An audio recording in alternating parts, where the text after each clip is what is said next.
Quatrième sermon, des sermons divers de saint Bernard de Clairvaux, sur la recherche de Dieu et les trois liens qui nous rattachent à lui.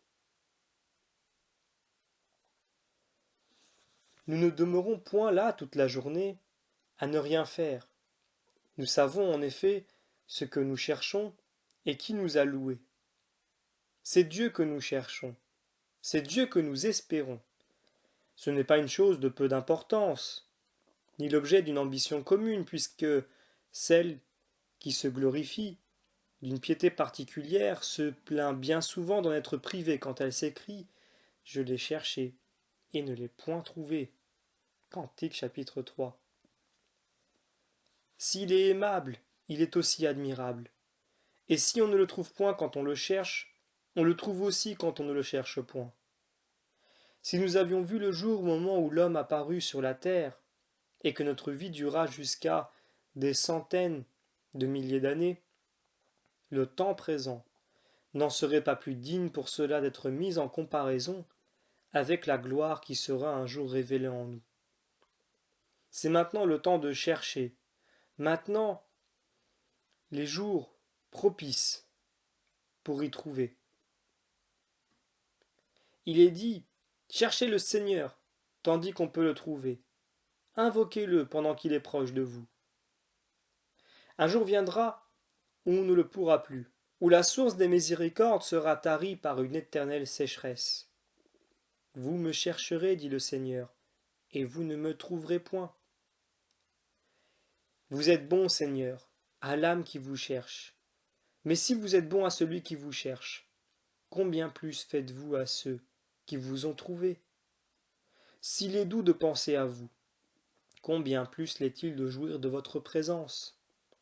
Si vous êtes doux comme le lait et le miel, quand vous n'êtes encore que sous la langue, que sera-ce quand vous serez dessus? Voyons donc, mes frères, si vous êtes dans la voie, assurez-vous que vous n'êtes point sortis de votre orbite. Il est dit que le cœur de ceux qui cherchent le Seigneur sont dans la joie, dans les psaumes. Si donc vous vous réjouissez au milieu des fatigues et des peines, si vous courez d'un pas allègre et d'un pas infatigable dans les voies des commandements de Dieu, si tous les jours l'état de deux hommes qui sont en vous est plutôt en voie de progresser qu'en voie de commencer, il est sûr que vous ne cessez point de rechercher sa face. Où donc s'en est allé votre bien-aimé entre tous? Et nous nous mettons à sa recherche. Que dis-je? Malheureux homme que je suis. Où est votre bien-aimé? C'est plutôt où elle n'est pas que je devrais demander. Il n'est plus haut que les cieux, plus bas que l'enfer, plus étendu que la terre, plus répandu que la mer. Il n'est nulle part et il est partout. Attendu que s'il n'est absent d'aucun endroit, il n'est refermé dans aucun lieu. Il est ici et moi je n'y suis pas. Combien semblerait-il plus vraisemblable de dire que vous n'êtes point ici, mon Dieu, et qu'il n'y a que moi qui y suis? Mais je ne suis ni ici ni là, car je suis réduit à rien, et je ne le sais même point. Oui, je suis réduit à rien, c'est-à-dire au péché, et je ne l'ai pas su, car je n'étais point là, mon premier père, lorsqu'il m'a dévoré, d'une dent infiniment amère. Voilà d'où vient que, brisé de cœur et de corps, je me laisse aller au plaisir et à l'amertume, portant en moi une faute innée, et ayant la peine pour parente, et pourquoi je suis faible et languissant. Mais pour celui qui est toujours lui-même et qui a dit « Je suis celui qui est », en Exode chapitre 3, il est véritablement, parce que pour lui être, c'est être ce qu'il est. Or, quel rapport, quel rapprochement peut-il y avoir entre celui qui n'est pas et celui qui est? Comment réunir deux choses si diverses? Pour moi, dit le saint roi, il m'est bon de m'attacher à Dieu. Pouvons-nous lire dans les psaumes. Or, nous ne pouvons lui être attachés immédiatement. Peut-être y a-t-il un moyen qui rende cette union possible. Pour ne pas vous tenir plus longtemps en suspens, je vous dirai qu'il y a trois attaches qui nous relient à Dieu. mais ces trois attaches sont telles qu'elles n'en font qu'une. Il n'en est pas d'autre, et, à moins qu'elles ne leur ressemblent, qui puissent unir ensemble ce qui est uni. La première de ces attaches, ce sont des liens, la seconde des clous de bois et de fer, et la troisième une sorte de ciment. La première unit fortement et durement, la seconde plus fortement et plus durement que la première, mais la troisième unit doucement et sûrement. Nous sommes rattachés au Rédempteur par une sorte de lien.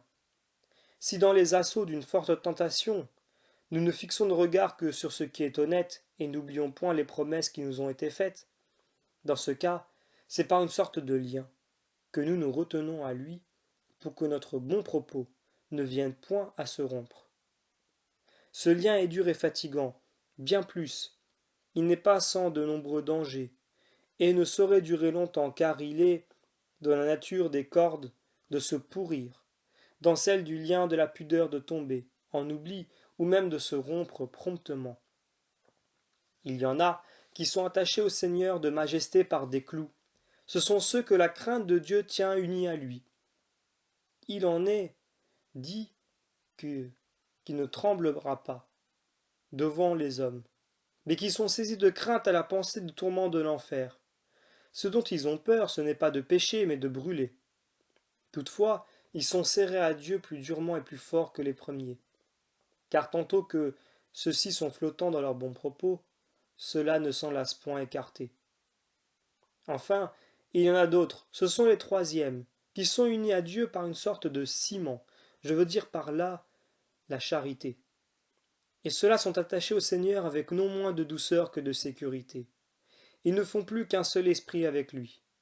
Ceux-ci font tourner à leur avantage et rétorquent en leur faveur tout ce qui arrive de quelque esprit avec lui. Ceux-ci font tourner à leur avantage et rétorquent en leur faveur tout ce qui arrive de quelque côté que cela leur arrive. Tout ce qu'ils font et tout ce qui leur fait est fait. Heureux celui qui en est là. Il se sent rempli de l'abondance de l'esprit de majesté qui, dans sa douceur et l'onction de ses grâces, porte ceux qu'il remplit et ne charge personne. Il tient pour quelque chose de plus horrible et de plus redoutable que l'enfer même, que d'offenser sciemment en face le Seigneur même dans les plus petites choses. C'est là le véritable amateur de ses frères et du peuple d'Israël. C'est là celui qui prie beaucoup pour le peuple et pour la ville sainte de Jérusalem. Ce ciment est bon, pouvons-nous lire aussi en Isaïe. Oui, bon et agréable, car pour les deux autres attaches, si je ne puis dire qu'elles ne sont pas bonnes, toujours est-il qu'elles sont lourdes et insupportables en comparaison de celles-ci. Mais l'œil de miséricorde qui connaît notre limon ne laisse aucun de ceux qui doivent se sauver dans le premier de ces trois loin. Il l'attire vers le second, et là même ne l'abandonne pas encore, il le conduit au second, du second au troisième. Dans le premier de ces liens, la honte nous empêche de nous éloigner du Seigneur, mais c'est à peine si nous pouvons y durer 1 heure au milieu des épreuves. Dans le second, la crainte et l'espérance commencent à nous faire un pas en avant, mais ce n'est que dans le troisième que l'amour nous perfectionne. Aussi, après avoir mis de côté les deux premières attaches, je veux dire la crainte et la honte, nous nous arrêtons sur le lit de repos de la charité. Voilà comment le Christ a commencé par être lié, puis crucifié, afin d'être enfin recouvert de l'onctueux ciment des aromates. Non pas que son corps eût un besoin d'être raffermi par ces parfums. Il ne pouvait ni se dessoudre, ni se corrompre. Mais celui qui, pour nous, a essuyé le crachat des Juifs, a daigné pour nous encore, point repousser les parfums des âmes fidèles. Mais remarquez que s'il ne reste qu'un jour dans les lieux et sous les clous, il ressuscite victorieux de la mort avec les parfums, et pour ne plus mourir jamais. Il en est de même des élus. Il ne souffre pas qu'ils demeurent longtemps dans les premiers liens, mais il les oint de l'onction de sa miséricorde, afin que, crucifiés au monde comme le monde est crucifié pour eux, ils ressuscitent enfin dans la nouveauté de l'esprit et disent « Qui nous détachera de la charité de Dieu ?» Romains chapitre 8. C'est avec ce ciment qui nous attache à lui, après avoir abaissé ses divins regards sur nous depuis le commencement du monde, afin que nous soyons saints et sans tache, dans la charité, en sa présence. Nous savons en effet que quiconque est né de Dieu ne pêche point, attendu que sa naissance divine le conserve pur de tout péché. Par cette naissance divine, il faut entendre la prédestination éternelle par laquelle Dieu a prévu que nous serions rendus conformes à l'image de son Fils.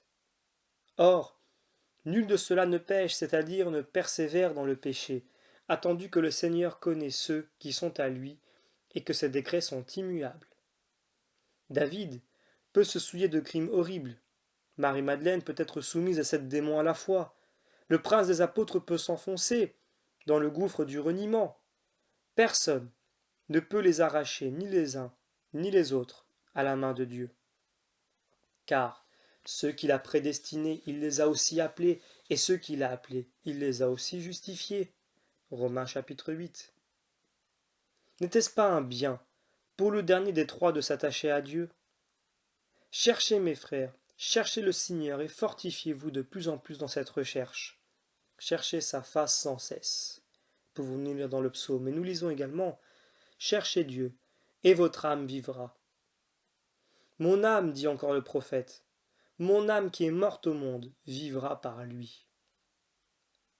L'âme qui vit au monde ne vit pas pour lui. Cherchons-le donc, de telle sorte que nous le recherchions toujours, et qu'il dise de nous, quand il viendra nous chercher à son tour, voilà la race de ceux qui le cherchent, de ceux, dis-je, qui cherchent à voir la face de Dieu de Jacob. Et ainsi les portes éternelles s'ouvrent, que le roi de gloire s'avance, et que nous nous avancions aussi avec lui qui est Dieu et béni dans les siècles des siècles. Amen.